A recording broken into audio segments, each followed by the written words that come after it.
aujourd'hui une manifestation en semaine et accompagner les Gilets jaunes ne sont plus seuls avec les syndicats et les partis politiques. Vous vous sentez moins seul?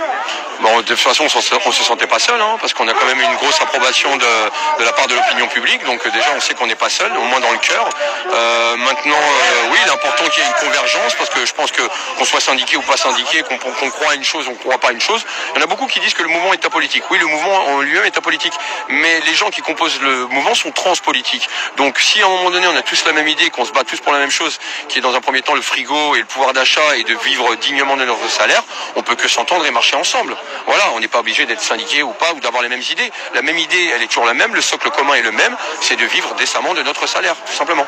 Et vous vous sentez plus fort justement quand les syndicats qui au départ venaient pas trop avec vous, les partis politiques, finalement vous rejoignent sur ces journées de mobilisation?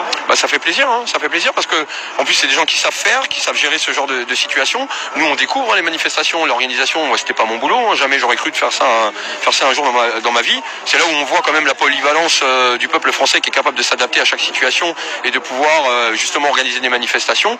Mais voilà, moi en tout cas je suis content de les voir.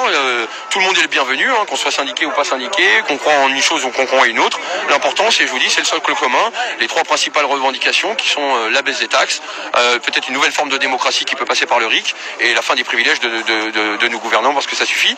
Puis moi aujourd'hui je rajouterais deux autres choses. Donc la première, je suis investi d'un nouveau combat, la fin du LBD 40, qu'on arrête ces mutilations de guerre. Et puis mettre quand même en avant ce problème de démocratie qu'on a aujourd'hui en France, c'est-à-dire cette belle école républicaine qui m'a initié à l'éducation civique avec les préceptes de la liberté, égalité, fraternité. Et puis on s'aperçoit que sous la France de Macron, quand on ose l'ouvrir, on perd un œil. Faut peut-être s'inquiéter. Puis hier, ça m'a fait plaisir parce que j'avais pensé à vous quelques jours auparavant, les journalistes, où je me disais que bientôt ça allait être votre tour. Quand on voit ce que Macron a balancé avec le contrôle des fake news par des éditorialistes, à savoir si on allait publier ou pas publier. Les gars, bienvenue dans la ronde, bientôt c'est vous qu'on va faire taire. Et moi, ça me rappelle quoi? Peut-être l'entre-deux-guerres, quand on commençait un peu à museler la presse et qu'on vous donnera plus la parole. Donc réagissez vous aussi, ça ferait bien plaisir parce que elle va où cette France? Il n'y a plus de démocratie. Puis on se permet de donner des leçons au Venezuela? Laissez-moi rire les gars, sincèrement. Donc Manu, je continue à te tutoyer parce qu'on a un petit lien particulier lui aujourd'hui. J'ai perdu un œil à cause de Manu. Manu, fais gaffe à toi parce que ta France elle va finir par plus te respecter et ça va mal finir pour toi, tout simplement. Est-ce que les Gilets jaunes se transforment aussi maintenant? Vous prenez part à des manifestations qui sont déclarées avec un parcours bien établi au milieu d'une semaine. Est-ce que c'est aussi une transformation pour le mouvement des Gilets jaunes? C'est pas une transformation. On vit dans un pays qui a des lois.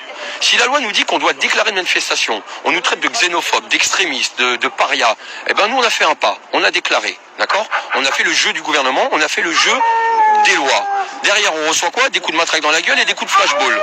D'accord? C'est-à-dire on fait un pas et le gouvernement nous fait un croche-patte. Il faut savoir qu'aujourd'hui les manifestations des jaunes ne sont pas gérées par la préfecture, sont gérées par le ministère directement. On va où là? D'accord? Donc nous on fait un pas et derrière on prend des coups de matraque. On a joué le jeu de la loi, on a joué le jeu du gouvernement en déclarant et on finit par se faire flinguer à la fin d'une manif. À un moment donné, faut peut-être aussi comprendre pourquoi il y a une certaine animosité et une certaine violence qui s'en dégage, aussi bien des deux parties. Parce que quand on voit comment ils respectent sa police, ou les mecs qui se pissent dessus parce qu'ils n'ont même pas le moyen d'aller aux toilettes, ou qui bouffent un paquet de chips, faut comprendre aussi que ce sont des hommes en dessous de ces carapaces, et que eux peuvent être aussi amenés à s'énerver. Donc moi je réitère mon appel aussi à la police. Un suicide tous les 2 jours depuis le début de l'année, ça suffit. Est-ce que votre gouvernement vous respecte aujourd'hui? Donc à défaut de ne pas vous respecter, rejoignez-nous au lieu de nous opposer, tout simplement. Merci. Merci.